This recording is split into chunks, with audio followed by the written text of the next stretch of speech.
Boa noite, pessoal. Então, sentiram saudade de mim aí? Voltei agora não com finanças, mas com contabilidade geral. Vocês vão ver que os assuntos são bem parecidos, assim, e é aquela parte do conteúdo de finanças que eu disse para vocês, ó, pessoal, estudem essa parte do conteúdo, porque tem bastante questões sobre isso. No nosso tópico lá de conceitos, de contabilidade, no edital, também tem aqueles mesmos tópicos que a gente viu nas aulas de finanças. Então, na verdade, aqui a gente vai estar retomando, tá certo? Então, como a prova já é domingo aí, hoje a gente vai retomar novamente aqueles conceitos de balanço, passivo, ativo, obrigações, aplicações, que são aquela parte da prova que eu disse para vocês, ó, toma cuidado com isso aí, que isso aí é importante de dar uma verificada, porque cai bastante nas provas e nas provas que a FEPES elabora. Então, aqui hoje a gente vai estar retomando esses conceitos e vendo de uma maneira, com uma visão um pouquinho mais voltada para a contabilidade. Antes nós falávamos de finanças puramente, né, e da visão que as finanças têm dos balanços, da DRE e de todas essas questões. Hoje nós vamos ver, então, lá no nosso ponto que diz lá no nosso edital de contabilidade geral. Então, o que a gente vai ver, o que está no nosso edital sobre contabilidade? Tá, conceitos de contabilidade, então nós vamos ver o conceito, o que é a contabilidade, usuário da contabilidade, patrimônio, conceitos de ativo, passivo, receita, despesas e resultado e leituras práticas das demonstrações contábeis, né, das principais demonstrações contábeis.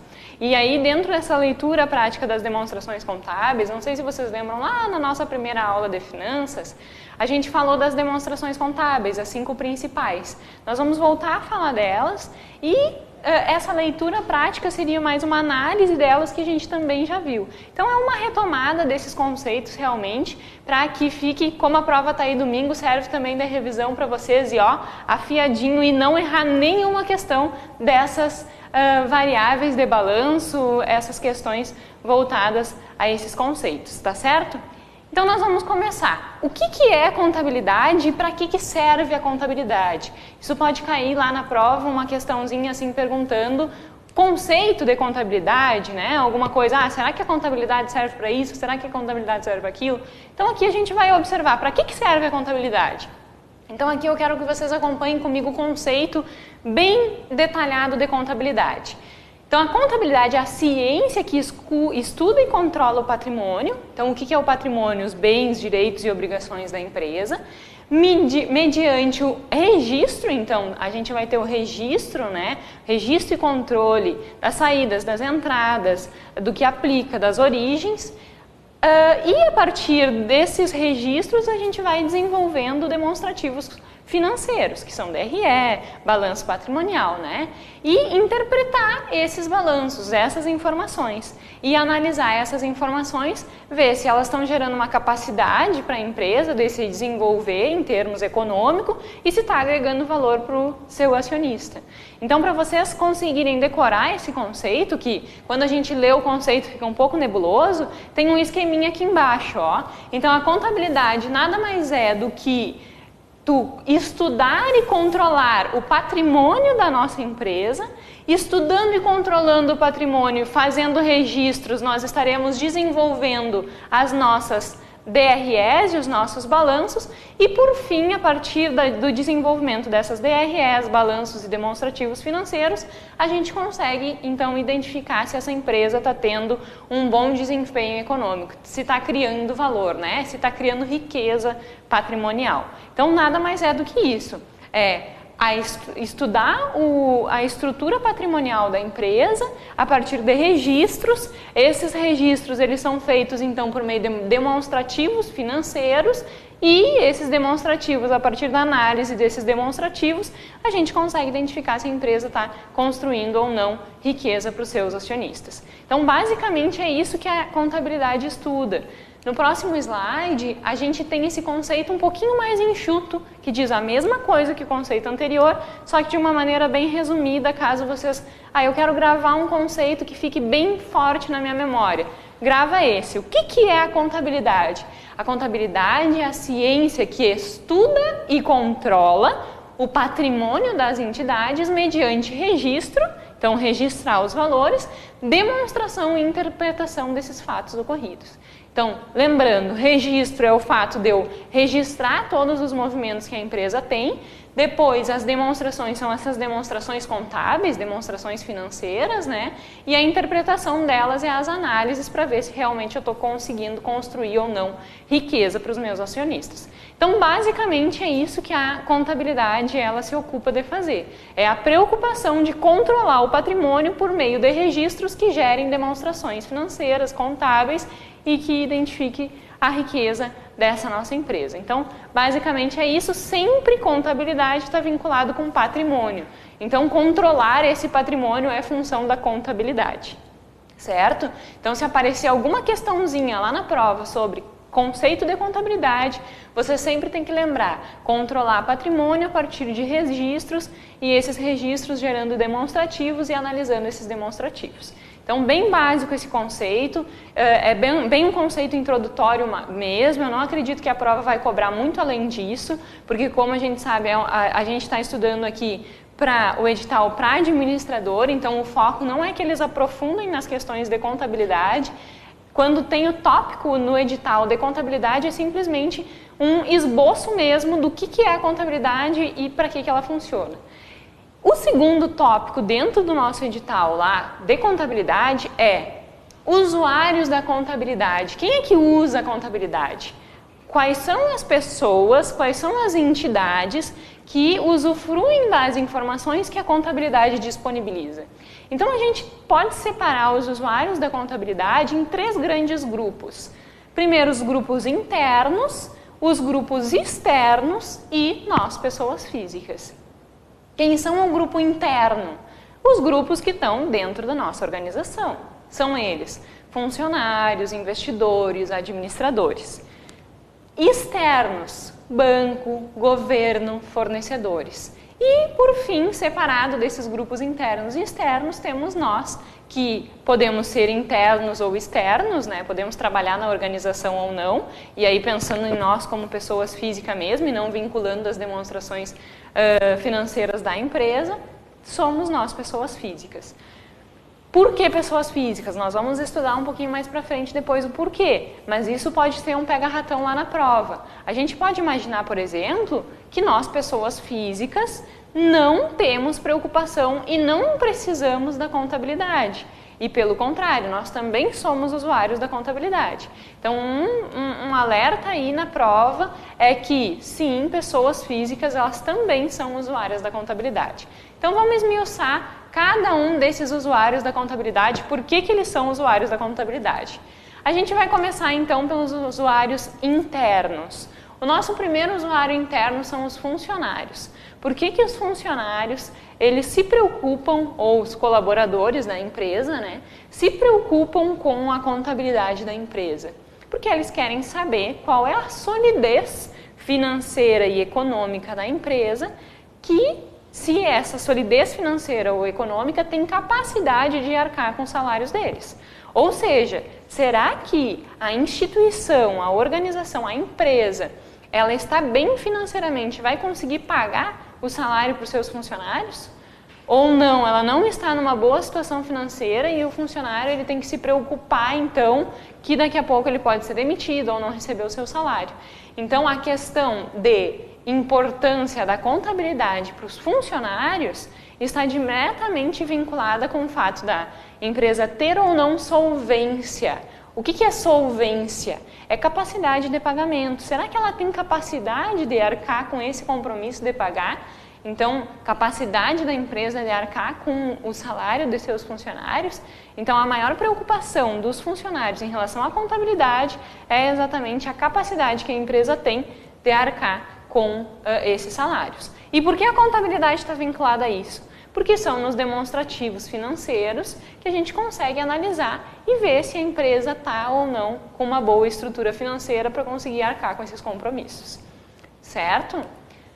Depois, nós temos os investidores. Eu não sei se vocês conseguiram, se vocês lembram quando eu comentei lá no primeiro dia de aula, ou no segundo, eu não lembro, de finanças, que eu comentei que, por exemplo, os investidores, eles fazem um tipo de análise chamada análise fundamentalista. O que é uma análise fundamentalista? E aí a gente já está entrando um pouco lá nas questões de finanças, em questões de investimento. Análise fundamentalista nada mais é do que os investidores, eles pegam as demonstrações financeiras das empresas e fazem então com que essas demonstrações financeiras sejam analisadas e a partir dessas análises eles tomam decisões em relação a esses investimentos. Então o que acontece? Essas análises que esses investidores fazem, eles fazem a partir desses dados contábeis. Se eles fazem essas análises por meio dos dados contábeis, eles precisam ter essa preocupação e continuar, então, e fazer essas análises para que seja possível, então, identificar se a empresa está gerando ou não riqueza para eles. E aí eu quero que vocês observem aqui comigo, né? Os investidores, então, eles estão interessados no quê? Em segurança e rentabilidade, no seu investimento, né? Eles querem fazer algum investimento e aí eles querem que esse investimento seja rentável e que esse investimento gere algum retorno para eles. Por isso, eles fazem análise dessas demonstrações financeiras e aí percebem se aquele investimento vale a pena ou não vale a pena. Essas análises para esse tipo de investidor é feita pela análise fundamentalista. Então, é a análise fundamentalista que vai analisar esses demonstrativos financeiros e vai dizer para o investidor, ó, a empresa está numa boa condição financeira ou a empresa não está numa boa condição financeira. É isso basicamente que tem a contabilidade de importância para os investidores. Isso nós estamos falando de investidores em termos de ações, né? A compra de ações. Então, esses investidores que compram ações têm sim interesse na contabilidade das empresas que eles estão investindo. E da mesma maneira, por exemplo, não sei se vocês já ouviram falar, temos hoje em dia investidor anjo, outros tipos de investimento, né? Que as pessoas podem estar investindo nas empresas, não sendo apenas pelo mercado de capitais. Essas pessoas que estão fazendo esses investimentos nessas empresas também são extremamente interessadas na condição financeira da empresa. Então, também são usuários dessa contabilidade. E por fim, dentro dos aspectos internos, um outro grupo que tem muito interesse na contabilidade são os administradores. A gente pode até dizer que os administradores são as pessoas que mais usam essas informações contábeis e mais se preocupam com ela. Por quê?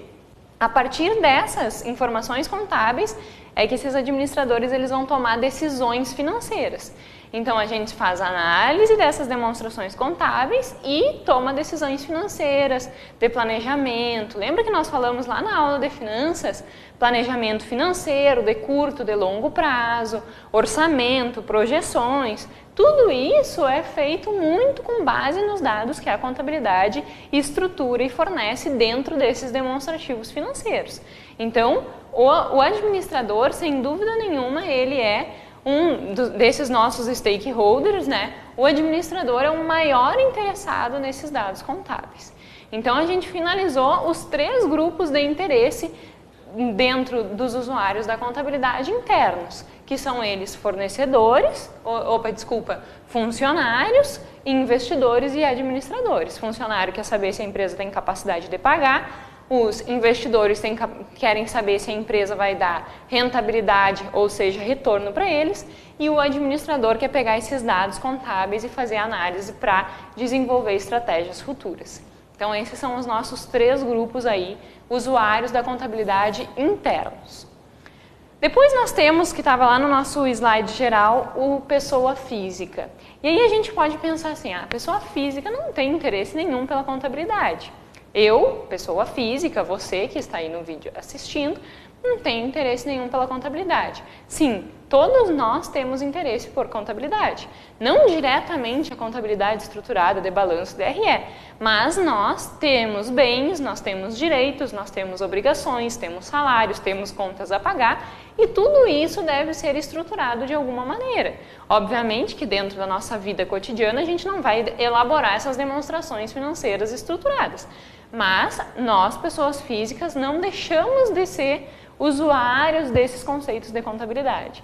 E aí, por isso que eu digo para vocês que pode ser um pega-ratão da prova. Porque a gente não, assim, a gente sabe que a gente tem que gerir esses, né, os nossos recursos financeiros, tanto os nossos direitos quanto as nossas obrigações, mas a gente não vincula isso à contabilidade. Quando, na verdade, qualquer livro de contabilidade que vocês pegarem, vai estar lá que a pessoa física ela também é usuária da contabilidade por essas questões de controle. Então, isso pode ser um pegar-ratão lá na prova, porque a gente não imagina e, possivelmente, se nós não estivéssemos aqui estudando em aula, nós eliminaríamos uma questão que abordasse pessoa física como usuário da contabilidade.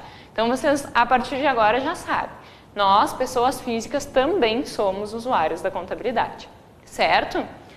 Então, agora a gente vai entrar no grupo externo de usuários da contabilidade. Quais são esses usuários da contabilidade externo, ou seja, aqueles que não estão vinculados diretamente com a empresa?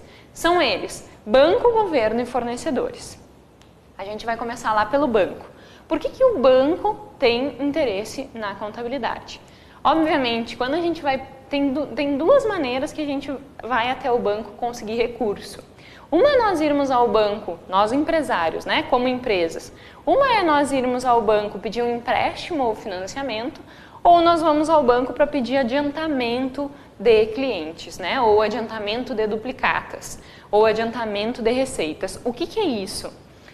Vocês nunca ouviram falar de uma empresa que tem lá todas as suas, uma carta de cliente bem grande que antecipa esses recebíveis?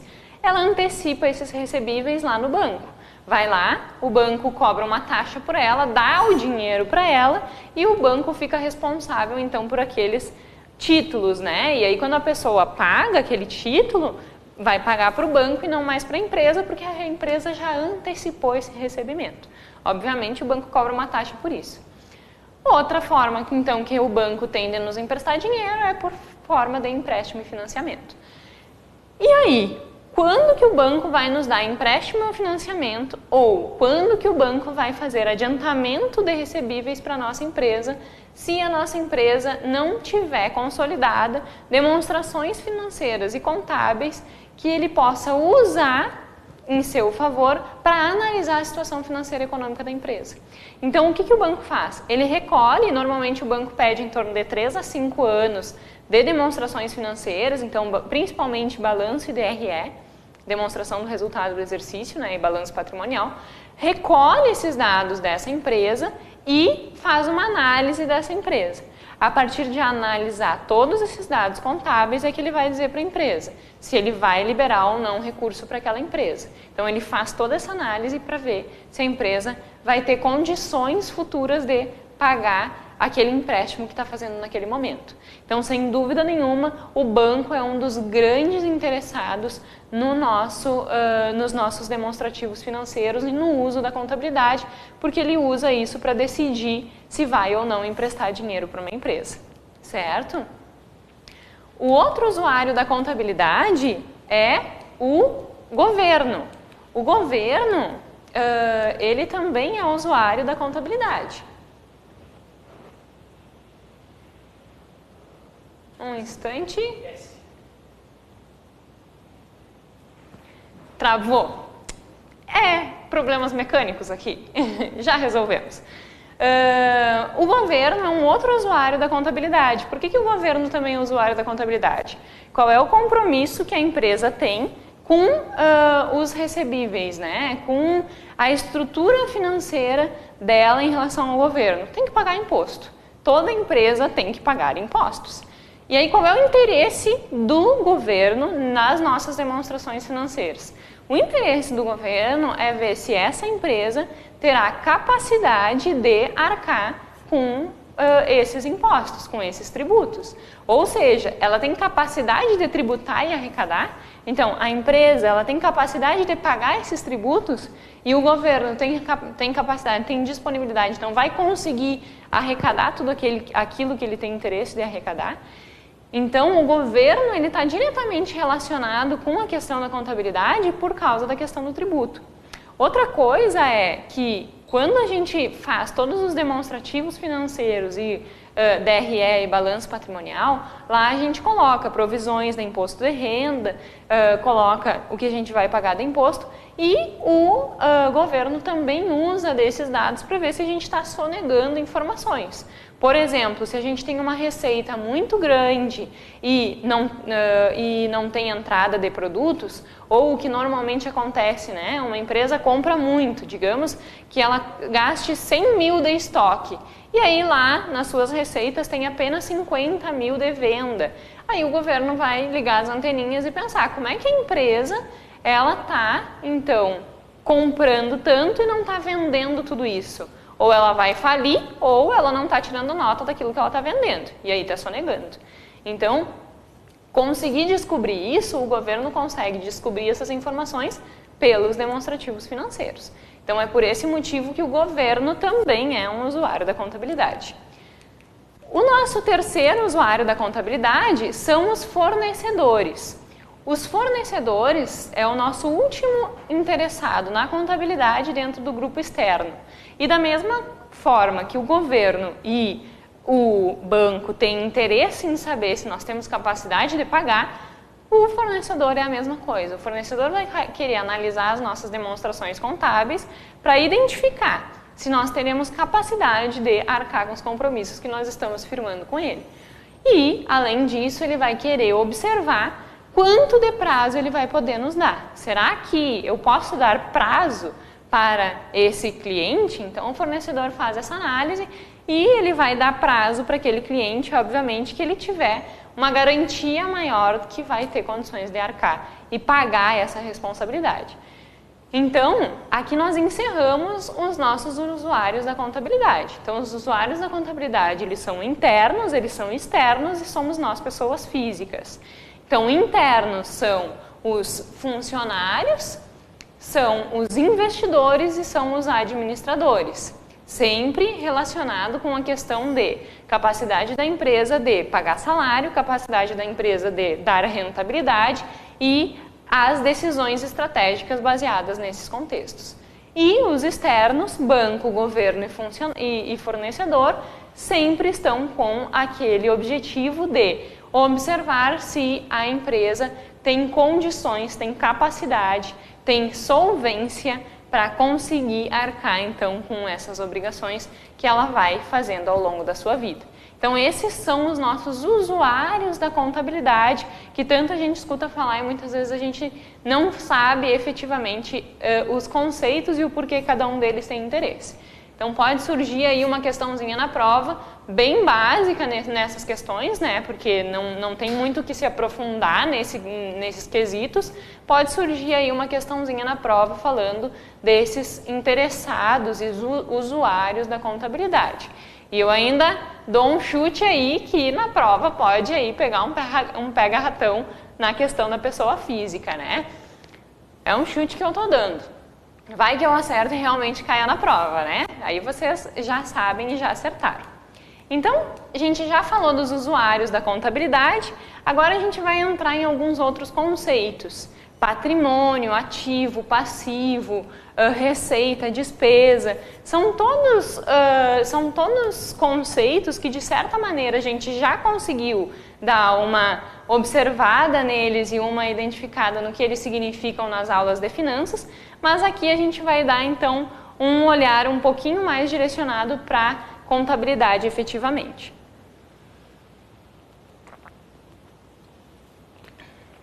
Então vamos lá. Vamos começar pelo patrimônio. O que é o patrimônio?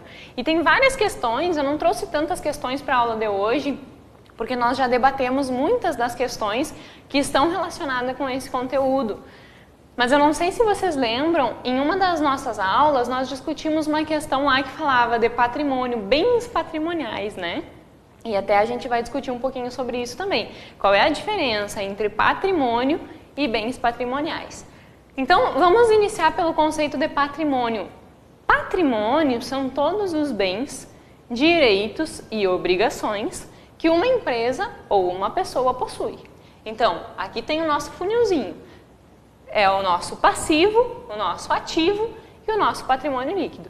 Tudo isso, ou seja, no nosso ativo, nossos bens e direitos, no nosso passivo e patrimônio líquido, nossas obrigações, tudo isso compõe o nosso patrimônio.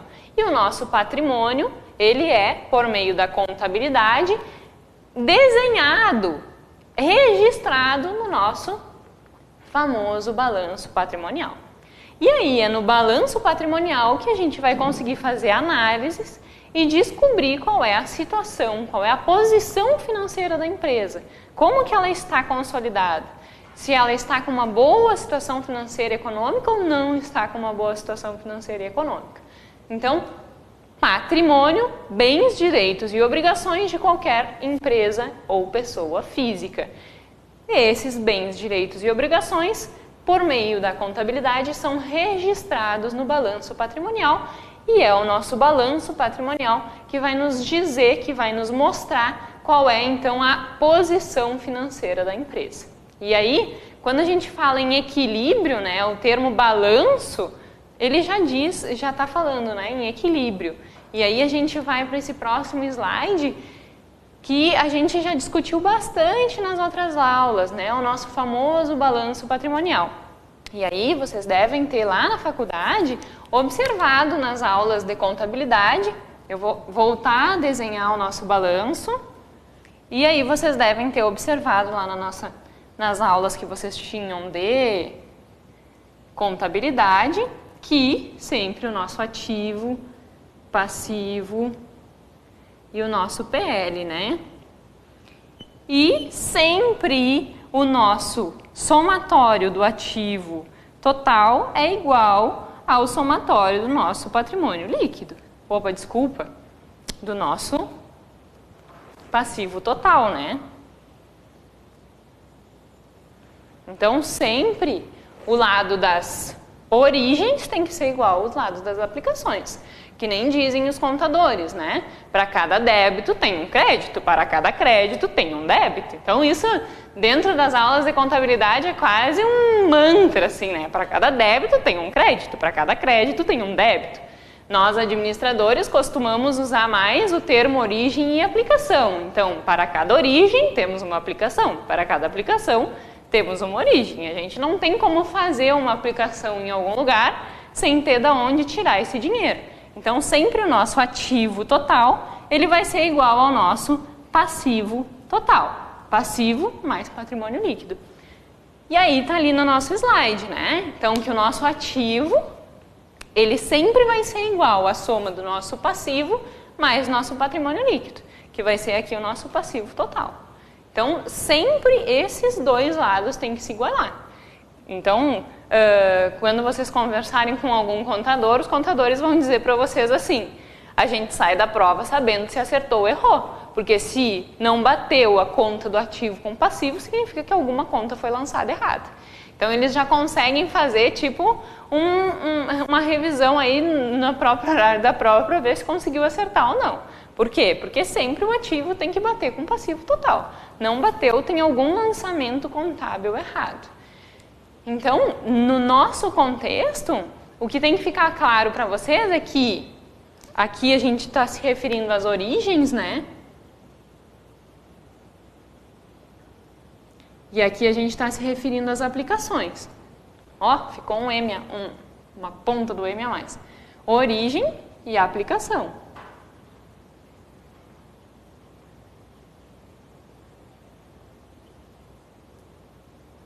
Tá difícil. Aplicações. Certo? Então, eu sempre tenho a origem e a aplicação. Da mesma maneira, o ativo total é igual ao passivo total, as nossas aplicações são iguais às nossas origens. Então, é o que está ali bem discriminado na nossa equação dentro do nosso slide, né? Todas as origens, elas são iguais às nossas aplicações. E aí constitui o nosso patrimônio como um todo. O nosso patrimônio como um todo, formado por ativo, passivo e patrimônio líquido. Ou seja, formado por bens e direitos e obrigações. Então, esses dois lados do nosso balanço, eles podem ser chamados de várias maneiras. Podem ser chamados apenas de ativo e passivo, pode ser chamado de aplicações e origem, pode ainda ser chamado de bens, que a gente vem falando sempre, né? Bens e direitos e obrigações.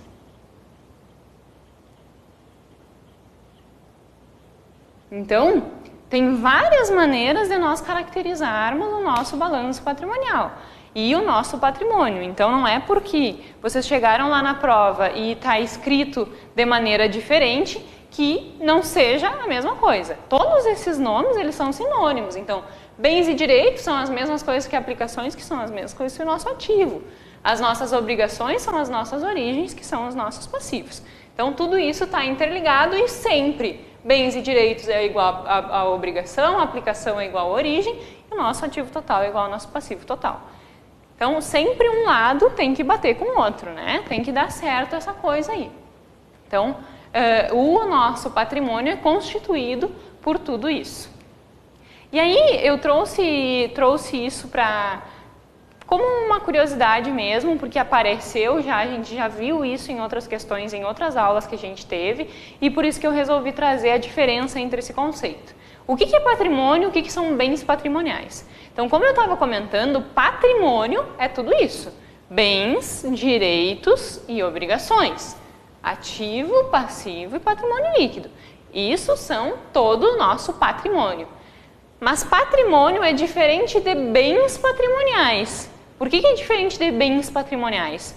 Os bens patrimoniais, eles estão mais vinculados com os nossos bens permanentes. Então, é os imóveis, é a cadeira, é o carro, são as nossas máquinas e equipamentos.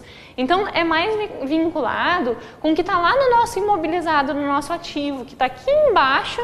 Lembra da estrutura que a gente vem discutindo do balanço patrimonial? Aqui embaixo está lá os nossos investimentos e nosso imobilizado. Aqui estão os nossos bens patrimoniais.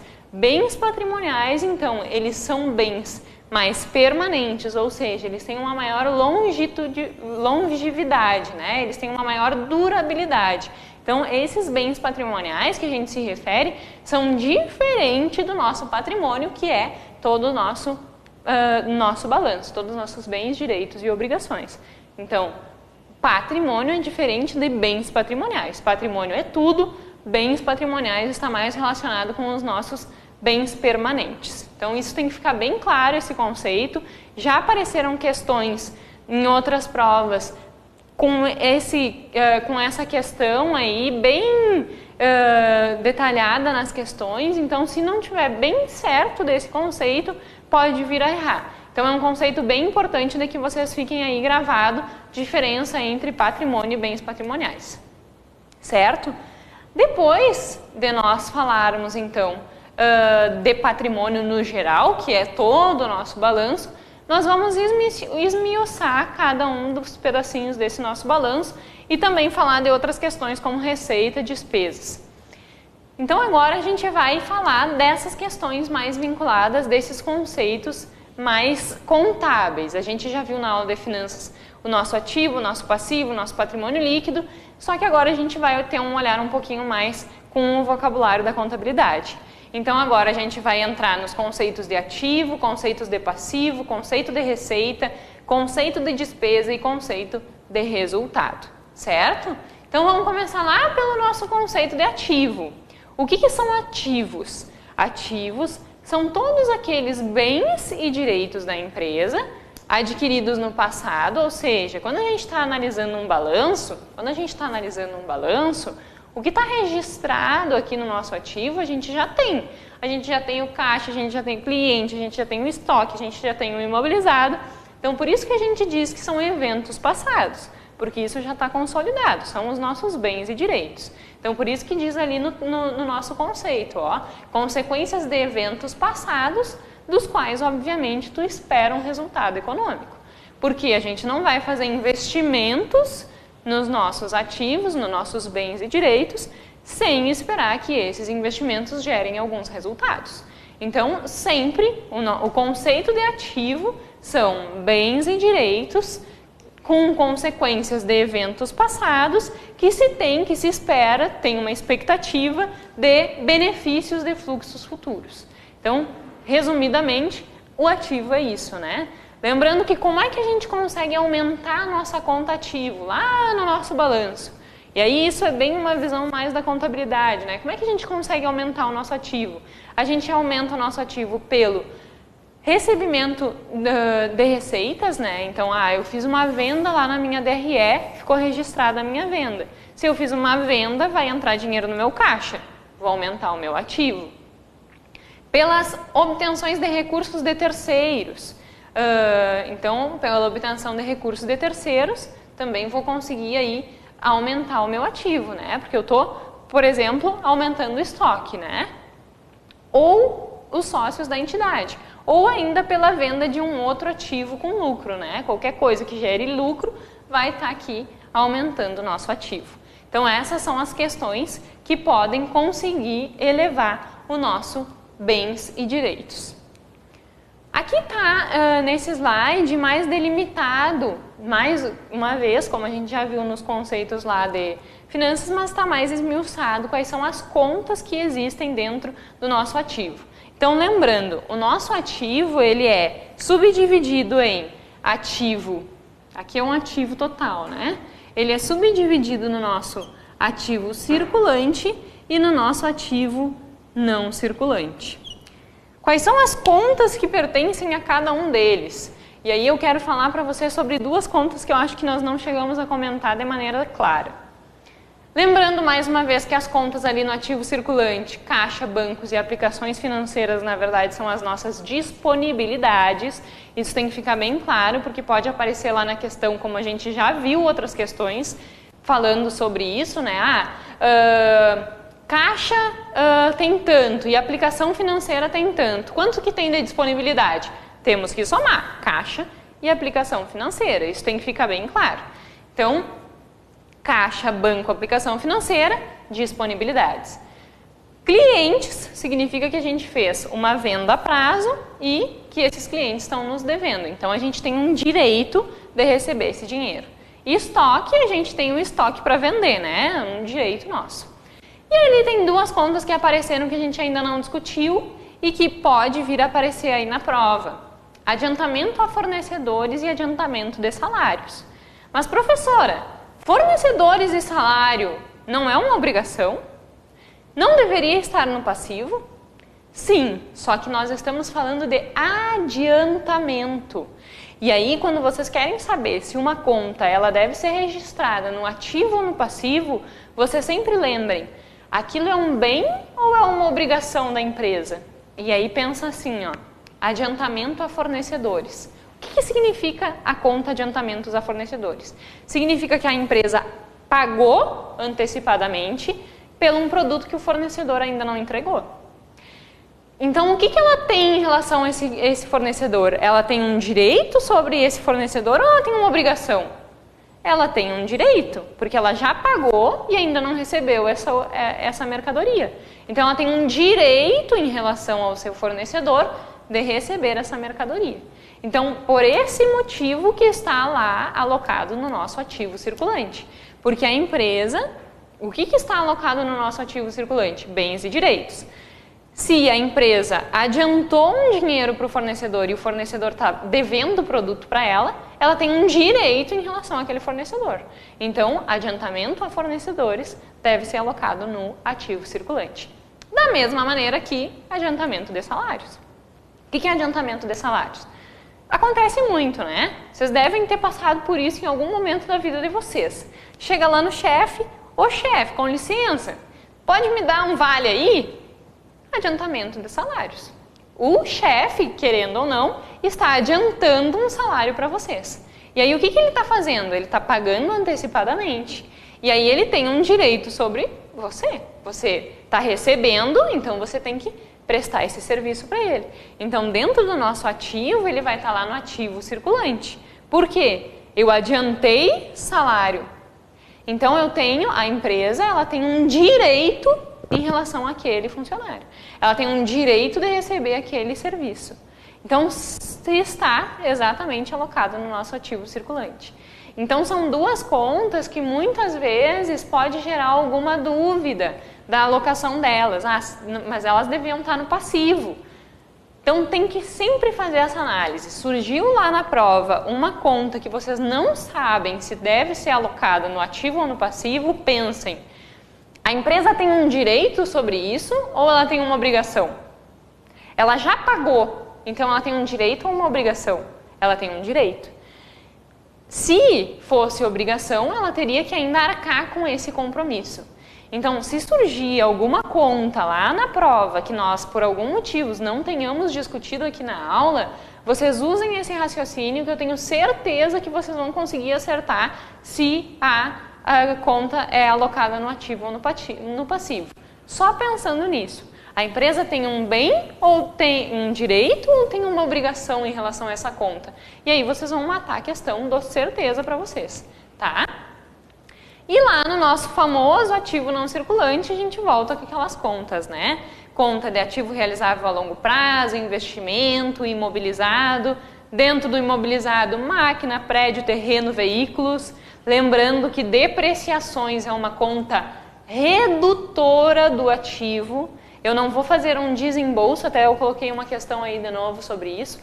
Eu não vou fazer um desembolso, eu não vou pagar a depreciação. A depreciação, ela simplesmente acontece, o meu bem desvaloriza. E essa desvalorização desse bem vai estar lá dentro do nosso ativo não circulante, lá na nossa conta dos imobilizados, depreciação, que nada mais é, obviamente, uma conta negativa que vai deduzir esse meu imobilizado, que é, então, uma desvalorização do nosso bem. Isso também pode ser um pega-ratão aí dentro das nossas provas. E, por fim, o nosso famoso intangível, né? A marca. A gente sempre fala de intangível marca, que é aquela coisa que a gente não tem como mensurar efetivamente quanto que ela vale, certo? E aí eu coloquei essa questãozinha que nós já havíamos discutido ela antes, mas só para vocês relembrarem de que tá aí, ó, adiantamento a terceiros. Recém nós discutimos adiantamentos a fornecedores e adiantamentos a salários, mas não discutimos, por exemplo, adiantamentos a terceiros. E aí poderia surgir a dúvida, no ativo ou no passivo? E aí vocês já matam a charada, né? Adiantamento a fornecedores, que está aqui embaixo na nossa letra D, que é a nossa resposta certa, realmente deve ser alocada no nosso realizável a longo prazo. Obviamente que ali só fala adiantamento a terceiros, então a gente não sabe qual é o prazo desse adiantamento. Mas a maior parte das vezes, quando fala adiantamento a terceiros, ele está alocado no longo prazo. Quando for adiantamento a fornecedores, curto prazo. E na maior parte das vezes é assim a alocação. Lembrando, né, mais uma vez ali, só para nós dar uma relembrada nas outras contas, impostos a recolher deve estar lá no nosso passivo circulante, caixa está no nosso ativo circulante, banco conta movimento está no nosso ativo circulante, capital social está no nosso patrimônio líquido, fornecedores está no nosso passivo circulante, salários a pagar está no nosso passivo circulante e ali que pergunta, né, quais são as contas do ativo realizável a longo prazo e passivo circulante, nossa letra D é a nossa resposta certa. Adiantamento a terceiros e títulos a pagar. Adiantamentos a terceiros, então, ativo realizável a longo prazo e títulos a pagar, passivo circulante. Então, tá aí uma questãozinha simples, mas que talvez se nós não soubéssemos que adiantamento a terceiros é uma conta alocada no ativo, nós provavelmente teríamos dúvida com relação a essa questão. Então eu quero que fique bem claro esse conceito para vocês, que pode ser uma questão aí que vocês estão ganhando, que é uma questão simples, mas é uma questão que muitas vezes a gente não consegue ter esse conhecimento, certo? Vamos para o conceito de passivo. O que é passivo? Passivo, nós falamos até esse momento desse lado. Agora nós estamos falando do lado direito do nosso balanço patrimonial. Nosso passivo. O que são passivos? Obrigações, fontes, origens. Então, os nossos passivos, eles estão relacionados com alguma obrigação que a empresa tem. Então, é pagamento de banco, é pagamento de fornecedor, é pagamento de salário, é o patrimônio líquido. Tudo isso são contas alocadas no nosso passivo, né? O passivo representa todas as origens de recurso. E aí vocês podem se questionar, por que o patrimônio líquido está alocado no passivo? Porque, querendo ou não, o fato de o dono da empresa tirar do bolso dele o dinheiro e colocar na empresa, ele é uma origem de dinheiro, né? Então, por isso que ele está aqui. Ele também é uma origem desse recurso, né? E aí, quando a gente fala só do passivo, né? Não entrando no conceito de patrimônio líquido. Lembrando, o patrimônio líquido também é uma fonte, né? Também é um lugar que a gente consegue recurso. Então, é uma origem.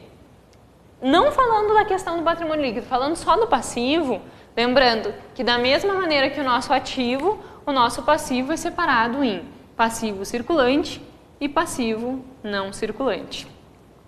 E aí, como é que a gente aumenta a conta passivo?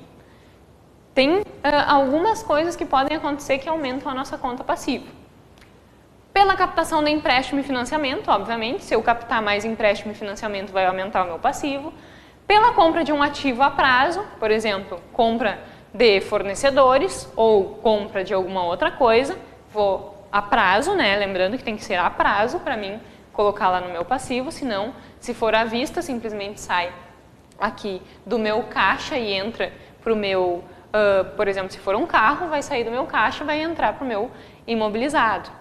Então, não necessariamente algum movimento que acontecer vai alterar simultaneamente ativo e passivo.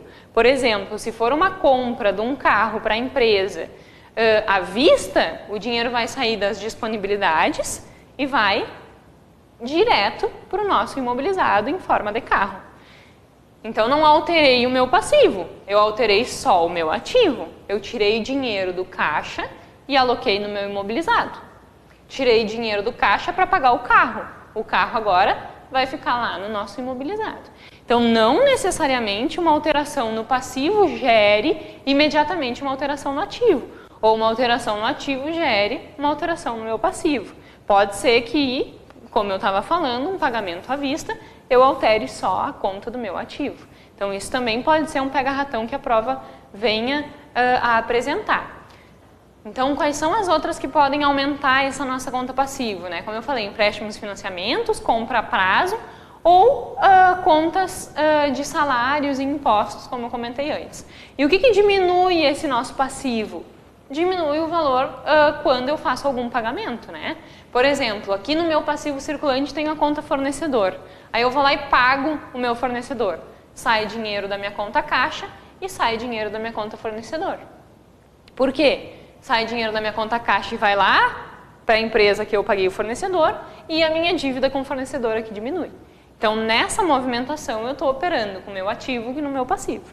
Estou alterando conta nos dois lados, mas isso não necessariamente precisa ocorrer, certo? E aí estão lá os exemplos das nossas contas no nosso passivo. Passivo circulante, então, composto por contas a pagar, fornecedor, salário a pagar, imposto a pagar. E aí eu coloquei mais uma alternativa ali, mais uma conta ali, que talvez vocês possam ainda não ter familiaridade com ela, mas que daqui a pouco a prova pode vir a cobrar. Adiantamento de clientes. O que é adiantamento de clientes e por que o adiantamento de clientes está lá no passivo, professor? O cliente não está lá no nosso ativo?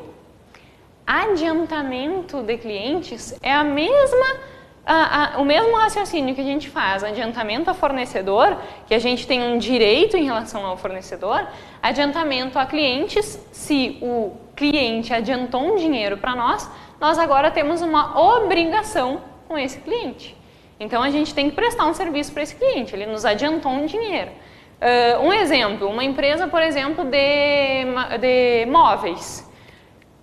Normalmente as empresas de móveis, elas cobram um valor, a metade do valor dos móveis antes da entrega, no início do contrato. E aí, a gente faz um adiantamento para essa empresa. E aí ela vai colocar lá adiantamento de cliente, porque ela ainda tem que nos entregar o produto. Então, isso que é a nossa conta de adiantamento de clientes. E no nosso passivo não circulante está lá, né? O nosso exigível a longo prazo e as nossas debêntures de longo prazo. Depois do nosso passivo, a gente tem uma questãozinha aí que a gente já discutiu e que eu volto a colocar ela para vocês, porque também é uma questãozinha super simples, né? Para fins de, por isso que para vocês verem que os conceitos de contabilidade está bem intrínseco nessa prova, né? Por fins de registro, lembra que eu falei que o conceito da contabilidade era controlar o patrimônio por meio de registro? Tá aqui, ó.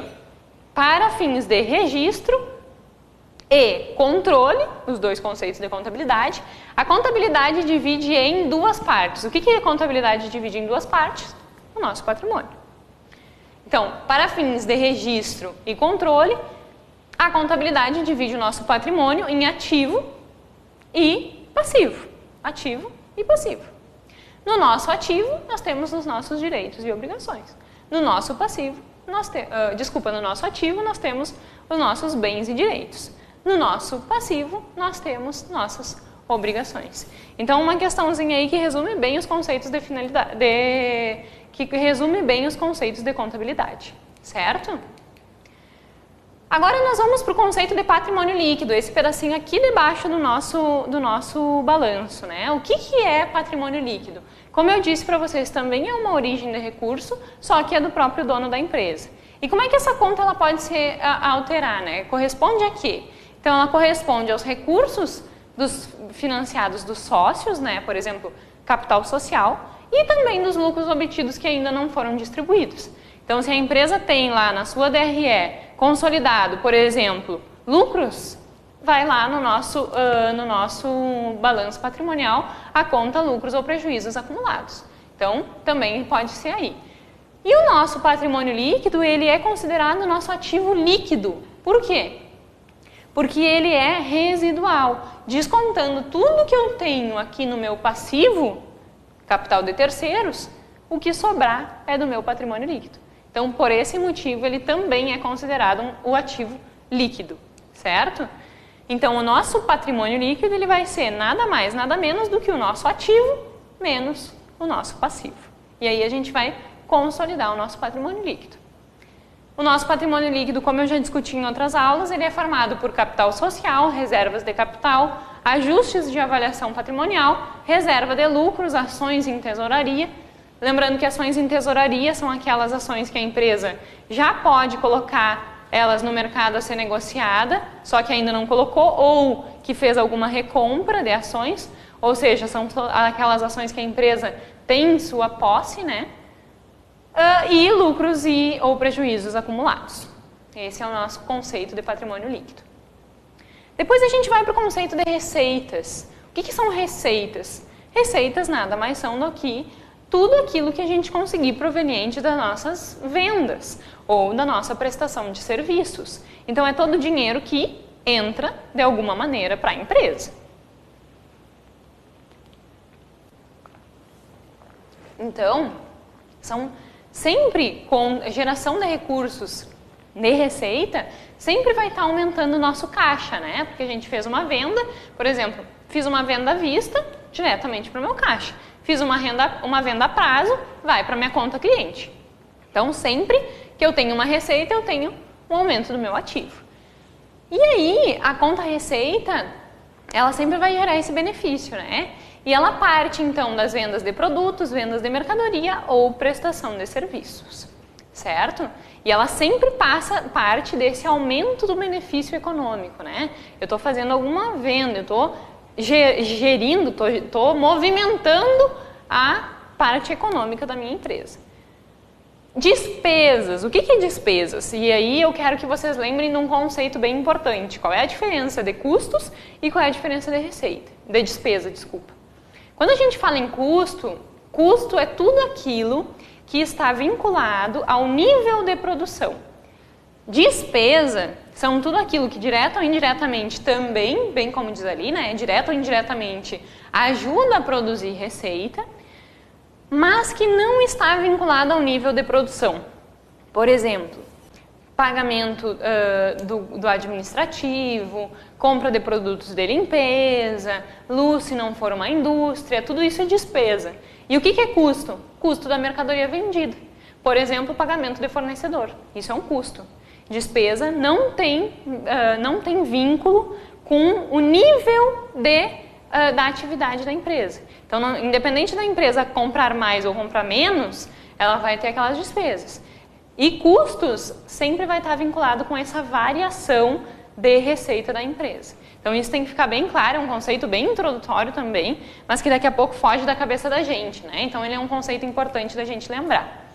Lembrando então que as despesas, elas sempre vão gerar um decréscimo nos nossos benefícios econômicos, né? E eles sempre vão ter então uma redução do nosso ativo ou incremento do nosso passivo, né? E resultados, o que são os nossos resultados? Resultados nada mais é do que o confronto entre as nossas receitas e as nossas despesas.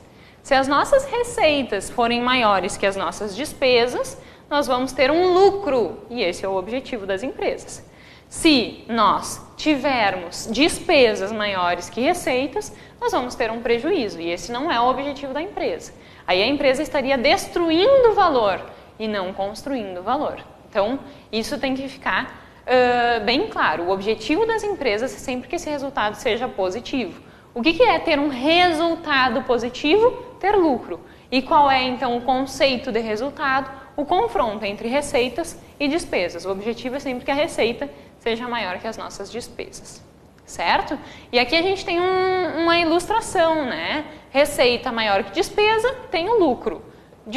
Receita menor que despesa, eu tenho um prejuízo. Se eu tenho um prejuízo, estou diminuindo o meu patrimônio líquido. Se eu tenho um lucro, eu estou aumentando o meu patrimônio líquido. O que é o meu patrimônio líquido? É o ganho dos donos da empresa. E aí, por fim, a gente já discutiu todos esses conceitos de contabilidade, né? Ativo, passivo, despesa, receita. E agora a gente vai, então, para nossas demonstrações financeiras. Lembrando que as nossas demonstrações financeiras, nós também já observamos elas nas nossas aulas de finanças. E aqui, então, a gente vai fazer um apanhado, mas mais com essa visão da contabilidade. Lembrando que as nossas demonstrações financeiras obrigatórias são balanço patrimonial, demonstrativo do resultado do exercício, demonstração da mutação do patrimônio líquido, demonstração do fluxo de caixa e demonstração do valor adicionado. Lembrando que a demonstração do valor adicionado ela é só obrigatória para aquelas empresas de capital aberto. Empresas de capital fechado, elas não têm obrigatoriedade de disponibilizar, então, esse demonstrativo do valor adicionado. Então, vamos começar lá relembrando do nosso balanço patrimonial. O que é o nosso balanço patrimonial? Não vou nem me deter muito nesse conceito. Bens, direitos e obrigações. Ativo, passivo e patrimônio líquido. Essa é a composição do nosso balanço patrimonial. E aqui tem um balanço bem detalhadinho, com tudo aquilo que a gente discutiu antes sobre ativo, passivo e patrimônio líquido, só que agora tudo consolidado em um único demonstrativo, que isso é efetivamente o que as empresas disponibilizam, né? As empresas disponibilizam todas as informações conjuntas. Aqui a gente viu pedacinho por pedacinho, mas as empresas elas sempre disponibilizam o conjunto das informações.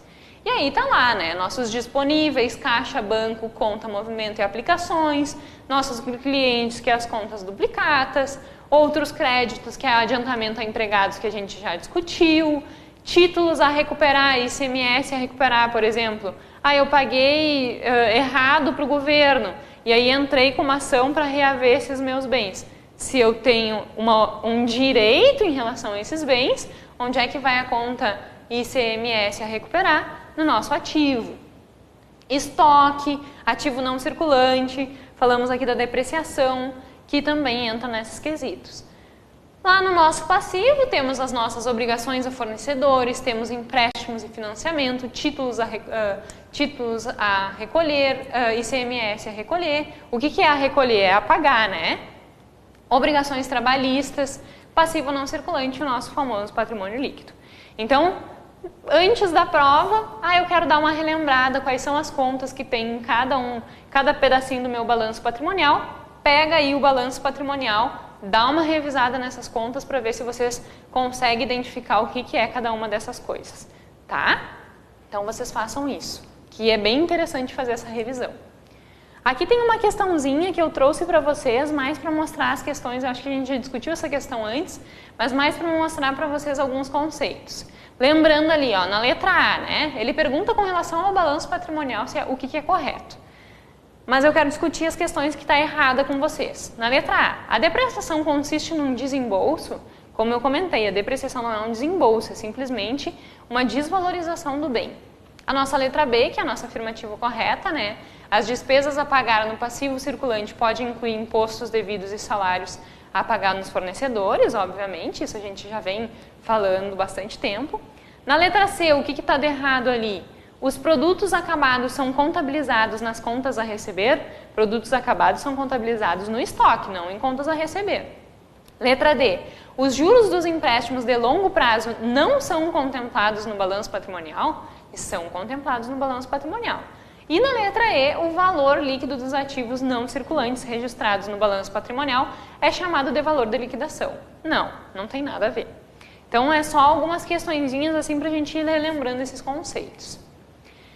Essa questão eu não vou me adeter também nela, porque ela é bem simples e nós discutimos ela parcialmente nas nossas aulas de finanças, só para mostrar para vocês aquela questão dos bens patrimoniais que eu discuti com vocês também anteriormente e que é bem importante que vocês lembrem, tá? Agora nós vamos para a nossa segunda demonstração do nosso resultado, as nossas demonstrações obrigatórias, que é a nossa demonstração do resultado do exercício, nossa famosa DRE. A nossa DRE, então, ela sempre vai ter, dentro da DRE, um detalhamento do nosso resultado, das nossas operações. Então, ela parte das nossas vendas até nosso lucro líquido. Então, vamos bem detalhadamente ver quais são as contas que tem dentro da nossa DRE. A DRE, ela sempre parte das receitas de venda, e aí a receita bruta. Aí deduz descontos concedidos, abatimento, vendas canceladas e impostos, todos aqueles impostos vinculados com as mercadorias, PIS, COFINS e ICMS. E aí a gente chega na receita operacional líquida.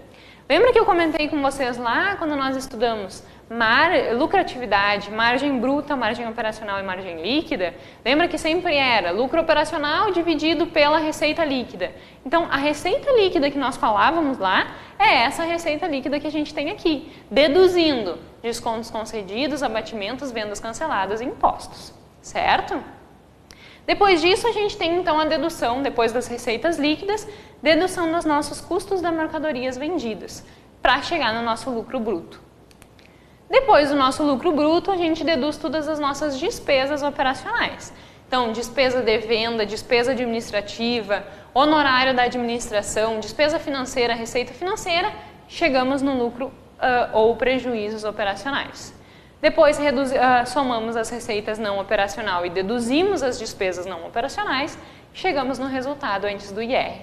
Aí o IR e a contribuição sociais, eles são calculados, e aí depende, dentro da contabilidade, como é que é feita a contabilidade, né? Se é lucro real, se é lucro presumido, se é lucro simples, e aí cada dessas maneiras de contabilizar utiliza um cálculo diferente para calcular esse imposto, e aí a gente calcula esse imposto e chega no nosso lucro líquido, e aí finaliza a nossa DRE.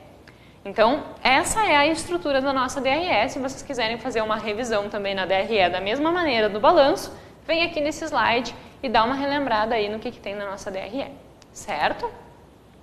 O nosso terceiro demonstrativo são as demonstrações da mutação do patrimônio líquido. Como eu comentei com vocês, não é tão usual assim, as pequenas empresas, a gente não vê muito discutir isso, né? Mas é uma demonstração obrigatória. E o que essa demonstração obrigatória ela se caracteriza? Ela se caracteriza por demonstrar de maneira mais detalhada quais foram os acontecimentos com a nossa patrimônio líquido, ou seja, ela se responsabiliza por detalhar quais são as operações que acontecem dentro do nosso patrimônio líquido. Então, ela parte lá do capital social, da reserva de capital, da reserva de lucro e vai mostrando como que se consolidou um patrimônio líquido lá no final de 8.783, por exemplo. Então, ela vai, a partir de cada acontecimento, detalhando se aumentou ou diminuiu esse nosso capital social e por que esse nosso capital social aumentou ou diminuiu. Então, ela vai demonstrando todas essas questões. Então, o objetivo da demonstração da mutação do patrimônio líquido é efetivamente esse, mostrar quais são as operações e o que acontece com o nosso balanço, com o nosso patrimônio líquido, né? Com o nosso capital próprio. O nosso fluxo de caixa, que é o quarto demonstrativo obrigatório, é aquele simples fato do nosso demonstrativo que está sempre relacionado, né, a saídas e entradas. Então, o objetivo é sempre o que está saindo da empresa, quais são as obrigações da empresa e quais são as receitas que ela está tendo. E aí, confrontar isso. Será que a empresa está tendo um déficit ou um superávit? Então, o objetivo da demonstração do fluxo de caixa é sempre esse, nos mostrar se a empresa está conseguindo ou não arcar com as suas obrigações. Então, ali está bem detalhado quais são as contas desse nosso demonstrativo do fluxo de caixa, mas o objetivo geral dele é sempre ver essas movimentações financeiras ocorridas durante um exercício. Então, sempre em preocupação de confrontar tudo aquilo que a empresa tem de saída e tudo aquilo que a empresa tem de entradas, certo? E o nosso último demonstrativo é a demonstração do valor adicionado, que, como eu comentei com vocês, ela não é obrigatória para todas as empresas, ela é só obrigatória para aquelas de capital aberto. Então, não acredito que a prova venha a cobrar efetivamente o que é a valor adicionado, mas só para que vocês saibam, né? A demonstração do valor adicionado, ela está sempre relacionada com a riqueza gerada. E aí ela sempre tem um objetivo de identificar, né, e de colocar essas questões para o empregado, o governo, os financiadores e os sócios. Então, o que se detalha nesse valor adicionado? É igual a receita menos os insumos de serviços adquiridos de terceiro. E aí a gente consegue, a partir disso, identificar essa riqueza gerada para todos esses órgãos de interesse. Lembrando, não é uma demonstração obrigatória para todas as empresas, certo? Aqui tem mais uma questãozinha que a gente ainda não discutiu, mas que eu quero mostrar para vocês, só para vocês identificarem. Olha o que ela pede. Assinale a alternativa que indica todas as afirmativas corretas, né? E aí ela fala um pouco de fusão e aquisição. Então acompanhem comigo. A empresa Rosa adquiriu as ações da empresa Verde e essa aquisição foi feita com o intuito de fazer parte do capital da Verde, ou seja, ser sem intenção de vender essas ações, né? Se ela quer fazer parte se essa compra ela quer fazer parte da empresa e não quer ser vendida, então obviamente ela vai ser lá registrada no grupo investimentos. Aí também a mesma questão de venda, só que agora a aquisição é feita com o intuito de revenda das ações. Então eu logo quero revender. Então onde é que tem que ser alocado essa compra dessas ações? No meu ativo circulante. Na nossa 3, também é essa compra de ações. E aí agora ela quer revender as ações daqui 3 anos. Longo prazo. Aqui a gente falou no 2, curto prazo, no 3, longo prazo. Então agora onde é que ela tem que ser alocada? Realizável a longo prazo. E a última 4, que está errada, diz assim, revenda das ações após 5 anos, ela quer fazer a revenda, então eu vou registrar ela no ativo, no grupo intangível. Nada a ver, né? Como é que eu vou alocar ações no grupo intangível? Intangível marca, né? Então não tem nada a ver com essa questão. Então aí a questão certa é a letra D. Assim, então, eu trouxe essa questão só para vocês verem que tem outras maneiras de cobrar os conceitos que a gente apresentou. Finalizo falando que, além das análises que a gente pode fazer, outra questão que a gente poderia discutir dentro da contabilidade é esses indicadores, só que como a gente já discutiu esses indicadores na aula de finanças, eu não discuti aqui na aula hoje, então, caso vocês tenham interesse também, é bom dar uma retomada nesses indicadores, porque quando se fala lá de interpretar o balanço, esses indicadores eles estão diretamente relacionados com essa interpretação do nosso balanço. Então, vale a pena dar uma retomada nesses indicadores, mas, como nós discutimos várias vezes eles dentro da aula de finanças, eu optei por trazer mais essa parte da contabilidade, conceitos de contabilidade inicial.